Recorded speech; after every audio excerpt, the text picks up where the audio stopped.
عداوت مجھ سے کیوں اتنی، میں تو قرآن کا داعی ہوں، رسول اللہ کا وارث، صحابہ کا سپاہی ہوں۔ آج جو بات آپ لوگوں کے سامنے کرنا مقصود ہے وہ بھی انکار حدیث کے ایک بہت بڑے سرغیل عصر حاضر میں، جو اعلانیہ طور پہ تو کہتے ہیں میں منکر حدیث نہیں ہوں، لیکن اگر ان کے فلسفے کتابیں اٹھائیں، موسیقی کی ساری حدیثوں کے منکر، محرم غیر محرم کی ساری حدیثوں کے منکر، جہاد کی ساری حدیثوں کے منکر، حضرت عیسیٰ کے نزول کی ساری حدیثوں کے منکر، دجال کی ساری حدیثوں کے منکر، اور ٹی وی پہ بیٹھ کے کہیں گے میں حدیثوں کا منکر نہیں ہوں، اور ان کے ماننے والے بھی یہی کہیں گے جی غامدی صاحب حدیثوں کا انکار نہیں کرتے۔ انہوں نے کل فتویٰ دیا ہے، پرسوں مجھے کل ویڈیو ملی ہے، ہو سکتا ہے 1-2 دن پرانی ہو، انہوں نے ایک نیا فتویٰ دیا ہے۔ ملک جنگی حالات میں ہے، ملک کی ریکوائرمنٹ ہے کہ جہادی نعروں کو بلند کیا جائے، عوام میں جوش و جذبہ پیدا کیا جائے، عوام میں جہاد کا جذبہ بیدار کیا جائے، حکمرانوں سے جہاد کا مطالبہ کیا جائے۔ یہ جو بات ہم کرتے ہیں نا حکمرانوں سے جہاد کا مطالبہ، اس کے اوپر بھی بہت سے لوگوں کو اعتراض ہوتا ہے، اس کی بھی وضاحت کر دیتا ہوں۔ غامدی صاحب کے فتوے کی طرف آتے ہیں۔ پہلے غامدی صاحب نے فتویٰ دیا ہے کہ افغانستان کے اوپر امریکہ، نیٹو افواج، 19 ممالک کا جو حملہ تھا وہ بھی جہاد ہے، نعوذ باللہ۔ صراحتاً فتویٰ دیا ہے، کہتے ہیں جب ظلم بڑھ جاتا ہے میں مسلم اور غیر مسلم کے علاوہ کوئی فرق نہیں کرنا چاہتا، یعنی مسلم کا اپوزٹ غیر مسلم کہہ کے واضح طور پہ کہا میں مسلم کے مقابلے میں کافر نہیں کہتا، یہودیوں عیسائیوں کو کافر نہیں کہوں گا، میں ان کو صرف کہوں گا وہ غیر مسلم ہے، اور یہ بات بھی کہوں گا افغانستان میں ملا عمر نے ظلم کو اس حد تک بڑھا دیا تھا کہ اس کے خلاف جو حملہ ہوا وہ جہاد ہے، نعوذ باللہ۔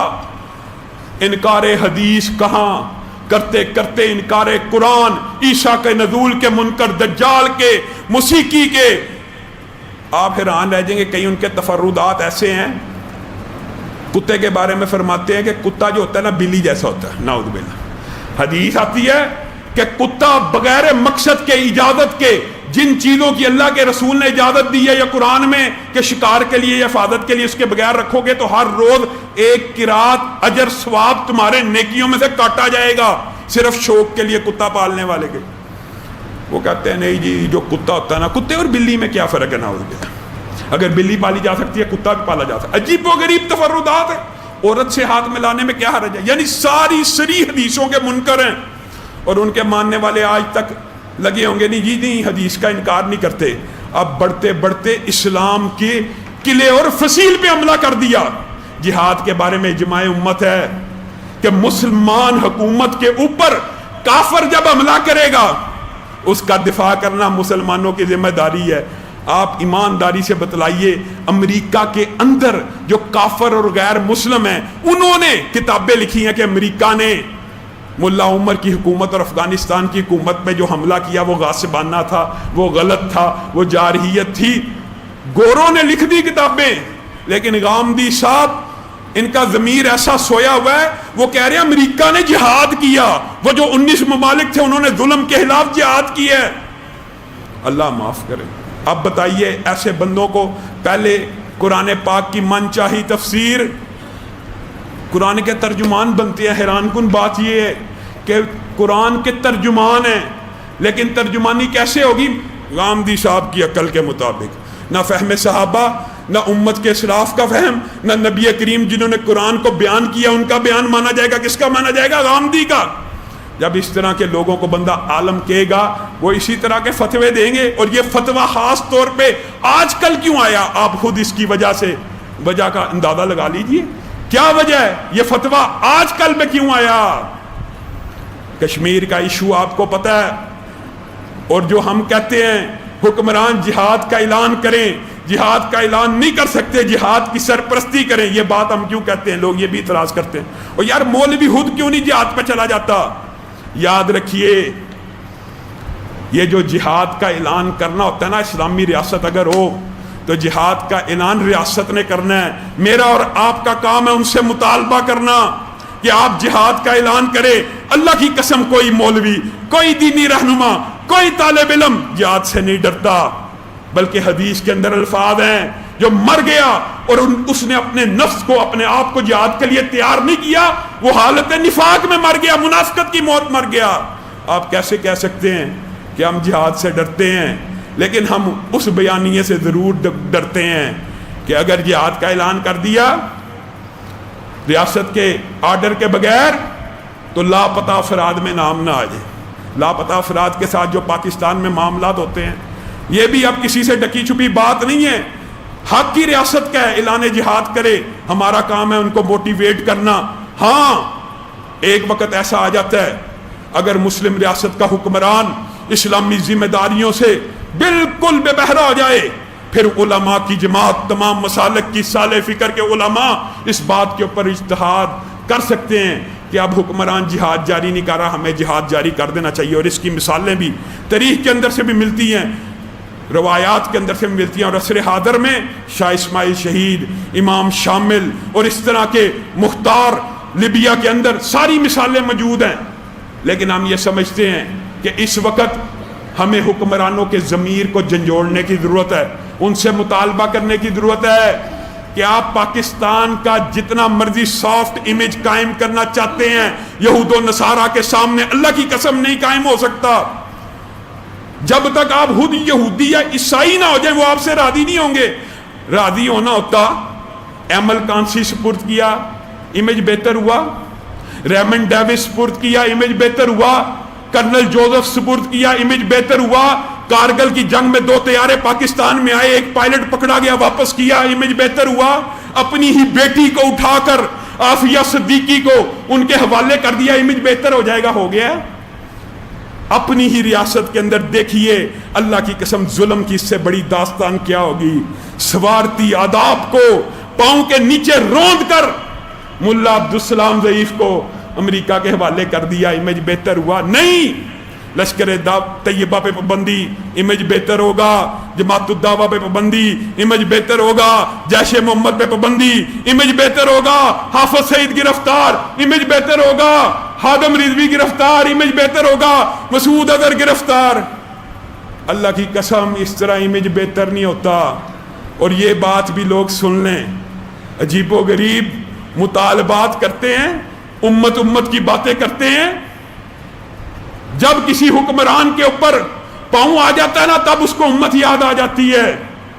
کیا کردار ہے پاکستان کا؟ بتائیے، کیا ہم نے فلسطین آزاد کروا لیا؟ کیا ہم نے برما کی مدد کر دی؟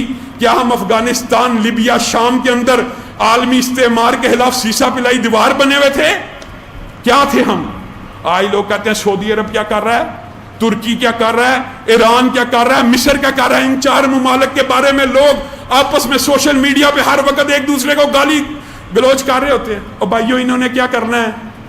آپ نے خود اگر کچھ نہیں کیا، 70 برس تو ہمیں ہو گیا سنتے ہوئے، اینٹ کا جواب پتھر سے دیں گے، پتہ نہیں کون سی اینٹ آنی ہے، کون سا پتھر آنا ہے۔ یہ کشمیریوں کے ساتھ کھڑے ہیں، 80,000 کشمیری مر گئے پھر بھی ساتھ کھڑے ہیں، کشمیریوں کے ساتھ کھڑے ہیں، بیوائیں ہیں پھر بھی ساتھ کھڑے ہیں۔ کیسے ساتھ کھڑے ہو؟ او غیرت بیدار کرو۔ اللہ کی قسم جتنی ضرورت آج جہاد کی ہے، لیکن اعلان ریاست نے کرنا ہے، اعلان حکمرانوں نے کرنا ہے۔ اگر حکمران کلی طور کے اوپر اسلام سے دستبردار ہو جائیں، ہاں پھر علماء کا کام ہے، پھر علماء کا کام ہے کہ آپس میں بیٹھیں، اس کے بارے میں غور و فکر کریں۔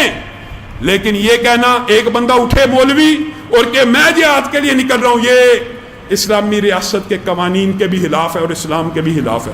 حتیٰ کہ حضرت ابو البصیر نبی کریم صلی اللہ علیہ وسلم کی ریاست کے اندر آئے، کہا میں ان کے ساتھ لڑوں گا۔ نبی کریم نے کہا ٹھیک ہے، تو لڑنا چاہتا ہے تو مدینے میں داخل نہیں ہو سکتا، اس پہاڑ پہ چلا جا۔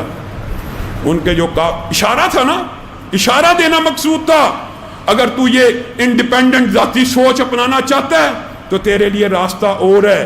تو میرے بھائیوں، یہ امت کا دوسروں کے ممالک کے اوپر سعودیہ کیا کر رہا ہے، ایران کیا کر رہا ہے، اور پاکستان کیا کر رہا ہے؟ ہم تو ساتھ ہیں۔ پاکستان نے جو امت کے لیے کردار ادا کیا وہی امت آج پاکستان کے لیے کرے گی۔ اور میرے بھائیوں، ہمیں وہ کردار ادا کرنا چاہیے جو افغانستان میں طالبان نے ادا کیا ہے، کسی امت کا رونا رویا؟ کسی پاکستان کا پکارا؟ شام، سعودیہ، عراق کو تنے تنہا دنیا کی ساری استعماری قوتوں کے سامنے مجاہدین ڈٹ گئے. اللہ کی قسم آج عزت سے مذاکرات کر رہے ہیں، عزت کے ساتھ مذاکرات کر رہے ہیں. ان کے لیے ٹیبلیں بچھائی جاتی ہیں، ان کے سامنے عجیب و غریب موسیقی کے پروگرام بھی چلائے جا رہے ہیں، لیکن قربان جائیں ان کے اوپر جیسے ہی نماز کا وقت ہوتا ہے اسی وقت نشست چھوڑتے ہیں، نماز کو ادھر ہی قائم کر لیتے ہیں. وہ لاکھوں روپیہ لگا کے پروگرام ارینج کرتے ہیں، وہ جیسے نماز کا ٹائم ہوتا ہے ادھر ہی اذان دیتے ہیں، ادھر ہی نماز کو قائم کرتے ہیں. مسلمانوں کی ایک ہیبت بیٹھ گئی ہے. طالبان نے اپنے کردار کے ساتھ ثابت کیا ہے کہ جنگیں ایسے جیتی جاتی ہیں. ایسے نہیں ہوتا کہ بندہ لوگوں کی طرف دیکھتا رہے. آج ایک عجیب و غریب بیان بھی نظر سے گزرا ہے. نیپال سارک کا عارضی طور پہ سربراہ ہے، اس کو کردار ادا کرنا چاہیے. ماشاءاللہ بات اگر نیپال تک پہنچ گئی ہے میرے بھائیوں تو پھر ایسی شکست مان لو. نیپال کردار ادا کر. پاکستان 22 کروڑ عوام کا ملک اور محب وطن، محب اسلام. اللہ کی قسم کھا کے کہتا ہوں، پہلے بھی کہا تھا، صرف ریاست کے حکمران غور و خوض کریں، اعلانیہ جہاد نہیں کرنا چاہتے. جو حکمت عملی بنانا چاہتے ہیں، چند دن کے اندر اندر پاکستان کے غیور مسلمان اس مقبوضہ کشمیر کو انڈیا کے جبڑے سے نہ باہر نکال لائے. ہمیں جو سزا دینی ہوگی دے دیں. سبحان ربک رب العزت عما یصفون وسلام علی المرسلین والحمد للہ. رحمن رحمن ساعدني يا رحمن اشرح صدري قرآن املأ